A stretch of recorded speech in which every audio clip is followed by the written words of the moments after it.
بسم اللہ الرحمن الرحیم۔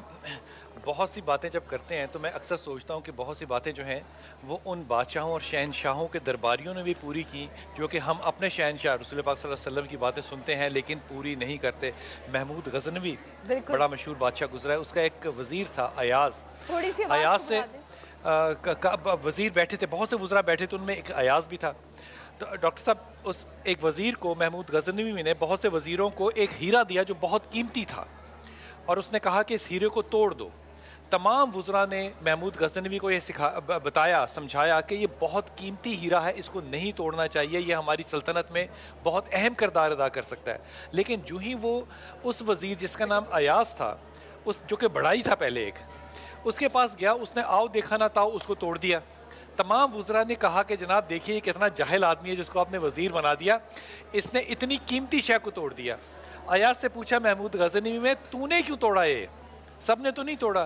اس نے کہا حضرت میرے پاس دو ہی راستے تھے، یا میں اس کی قیمت کو اپنے مد نظر رکھتا یا آپ کے حکم کو اپنے سامنے رکھتا۔ تو میں نے آپ کے حکم کو سامنے رکھا اور ہیرا میرے نزدیک جو تھا وہ ایک کوئلے کی مانند ہو گیا۔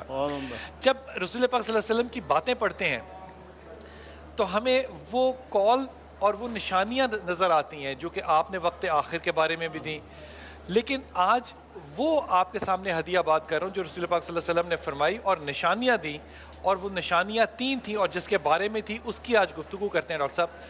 ایک نشانی یہ بتائی کہ وہ جب بولے گا جھوٹ بولے گا۔ دوسری نشانی یہ بتائی کہ وہ جب وعدہ کرے گا اس کو پورا نہیں کرے گا۔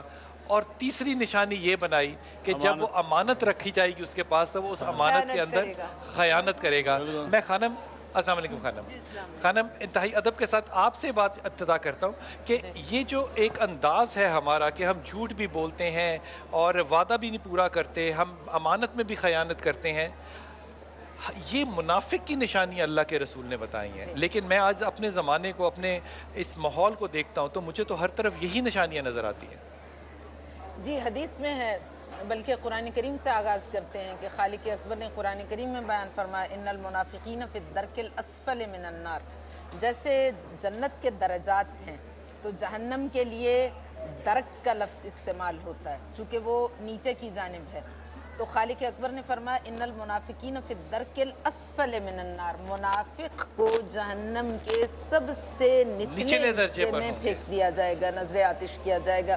اور آقا نامدار سرکار رسالت مآب صلی اللہ علیہ وآلہ وسلم نے ارشاد فرمایا ملعون ذو وجہین و ذو لسانین، ملعون ہے، لعنت ہے اس شخص پہ جس کے 2 چہرے اور 2 زبانیں ہوں۔ ہائے ہائے ہائے ہائے ہائے، 2 چہرے اور 2 زبانیں۔ اور آپ اس بات کی گواہی دیں گے کہ آپ کسی بھی محفل میں جب میں بیٹھی ہوتی ہوں تو میرے سامنے کسی کو لب کشائی کی جرأت نہیں ہوتی کسی دوسرے کی برائی کرنے کے لیے۔ آپ کی بات بالکل میں ہمیشہ ٹوک دیتی ہوں، اور کوئی صفائی بھی پیش کرنے لگے تو میں کہتی ہوں یہیں پہ رک جائیں، کتنا بھی کوئی جانتا ہو۔ کا شرف میں نے حاصل کیا ہے۔ تو آپ بذات خود اس چیز کے وٹنس ہیں، تو ہمیشہ آپ کو جو دوسرے کے سامنے جس رویے سے پیش آتے ہیں وہی رویہ اس کی غیر موجودگی میں بھی رکھنا چاہیے۔ یہ اسلام ہے اور یہ آقا کی سیرت ہے جس کو ہمیں فالو کرنا چاہیے۔ واہ واہ واہ، بہت خوبصورت ڈاکٹر صاحب۔ یہ تینوں خوبصورتیاں جو ہیں، میں یہ بات جو ہے یہ طنزاً کہہ رہا ہوں، یہ اسلام آباد سے لے کے کراچی تک کوئی ایسا شخص ہے جس میں آپ کو نہیں نظر آتی؟ وہ چیتا چیتا لوگ نکال دیجئے جن کا خاتم کی تربیت میں ہے، ہر طرف یہی ماحول، تو ہم اپنے آپ کو کیا سمجھے؟ مسلمان سمجھے، مومن سمجھے، منافق سمجھے، ہم کون ہیں؟ بسم اللہ الرحمن الرحیم۔ جس حدیث کا آپ نے تذکرہ فرمایا آیت المنافق ثلاثۃ 3 ہے، اذا وعد اخلف، اذا حدث کذب، اذا اؤتمن خان۔ بے شک جب اس کے پاس امانت رکھوائی جائے گی خیانت کرے گا، اور جب وعدہ کرے گا خلاف ورزی کرے گا، اور اسی طرح جب بات کرے گا تو جھوٹ بولے گا۔ تو اس سے اندازہ لگا لیجئے اب قرآن کریم نے کہا بشر المنافقین بعذاب علیم، یعنی منافقین کو دردناک عذاب کی خوشخبری سنا دو، یعنی یہ ایک طرح سے اللہ کی طرف سے تنبیہاً یہ بات آ رہی ہے۔ سورہ بقرہ کا 2 رکوع پورا جو ہے آپ دیکھیے تقریباً 12 آیتیں ہیں منافقین کے حالات کو بیان کیے گئے۔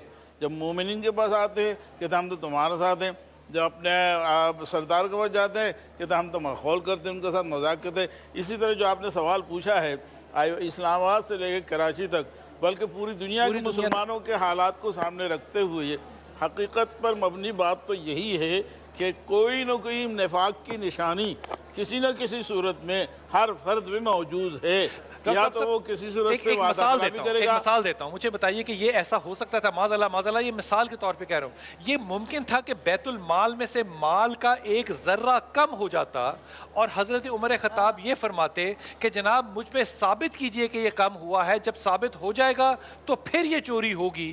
اب تو ثابت کرنے پہ چلی گئی ہے منافقت، جب تک وہ ثابت نہ ہو وہ منافقت ہوتی نہیں ہے۔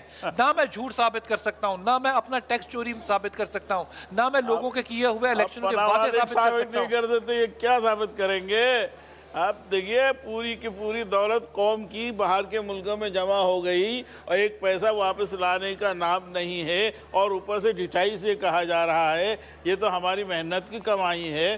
قرضہ ہمارے نام پر لیتے ہیں، جمع اپنے بینک اکاؤنٹ میں کرتے ہیں، تو ڈاکٹر اور صاحب ہمارے پیسے قرضہ لے کے کروڑوں روپے معاف بھی کرا لیتے ہیں۔ ڈاکٹر صاحب سارے علماء کرام نے مل کے اس کے خلاف ایک فتویٰ جاری کیوں نہیں کیا؟ ایک پلیٹ فارم پہ کیوں اکٹھے نہیں ہوئے؟ یہ کیوں نہیں کہا کہ جناب آپ لوگ جو ہیں یا تو پاکستان کا نام اسلامک ریپبلک آف پاکستان چھوڑ دیں؟ میں آپ سے 100% اتفاق کرتا ہوں، اس وقت علماء کو میدان میں آنا چاہیے اور جھوٹ، فریب، مکاری اور دجل اور منافقت کے خلاف سفارہ ہو کر آواز بلند کرنا چاہیے کہ اس قوم کو منافق حکمران نہیں چاہیے، اور اس قوم کو امین چاہیے، حضرت عمر جیسا، حضرت عمر بن عبدالعزیز جیسا، کہ حضرت ان کی اہلیہ محترمہ نے جب ان سے فرمایا کہ مجھے تھوڑی سی میٹھا پکانے کے لیے تنخواہ میں اضافہ کرا دیجئے، تو انہوں نے کہا یہ نہیں ہو سکتا۔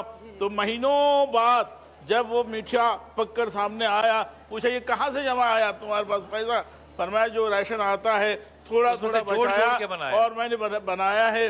وہ فوراً آرڈر جاری ہو گیا کہ آج سے ہمارے جو راشن آتا ہے اس میں اتنا کم کر دیا جائے، کیونکہ وہ میری ضرورت سے زائد ہے، یہ ہماری ضرورت سے زائد ہے۔ اور اسی طریقے سے ایک دوست سرکاری کام کے وقت آتا ہے اور بات کرنے مصروف ہو جاتا ہے، بات کرنے میں پوچھتا بھائی کیسے آئے ہو تم؟ کہ میں ذاتی کام سے آیا ہوں، آپ سے ملنے ہیں۔ چراغ جل رہا تھا، بجھا دیا جاتا ہے۔ حضرت عمر فاروق رضی اللہ عنہ فرماتے ہیں اگر نہر فرات کے کنارے میں بکری کا بچہ بھی مر جائے عمر جواب دہ ہے۔ جب مسجد صحن میں عمر حضرت تشریف لاتے ہیں اور ایک اعرابی پوچھتا ہے کہ آپ کو اتنا کپڑا کہاں سے آیا، جواب دیجئے۔ آج کسی حکمرانوں سے اس طرح جواب لیا جا سکتا ہے؟ تو یہ وہ عہد خلفائے راشدین ہیں، اور آج ہمارے عمرہ کا اور خلفاء کا اور یہ کیا نام حکمرانوں کا یہ عالم اور بدعمالیوں کا یہ حال ہے۔ حضرت آپ کی توجہ۔ منافقت جو ہے وہ نفق سے ہے، اور نفق سرنگ کو کہتے ہیں۔ سرنگ کو تو لومڑی اپنا بل جو بناتی ہے وہ اس طرح بناتی ہے اگر ایک طرف سے داخل ہو اور کوئی اس کے پیچھے آئے تو دوسری طرف سے نکل جائے۔ منافق جو ہوتا ہے وہ ایسا ہی ہوتا ہے، ایک ایسی بات کہتا ہے کہ جب اس کی پکڑ ہو تو دوسری طرف سے وہ نکل جائے۔ ماشاءاللہ۔ اچھا، یہ منافقت بہت عام ہے اس لیے کہ اللہ تعالیٰ نے نیت کو چھپا کے رکھا ہے۔ آپ کسی کی نیت کو نہیں جان سکتے کہ مولانا اخلاص سے آئیں کہ لفافے کے لیے آئیں، یہ کوئی نہیں جانتا۔ واہ، جج فیصلہ کرتے ہیں وہ بھی نہیں جان اچھا بات اپنے پہ لانی ہے۔ واہ واہ، سبحان اللہ۔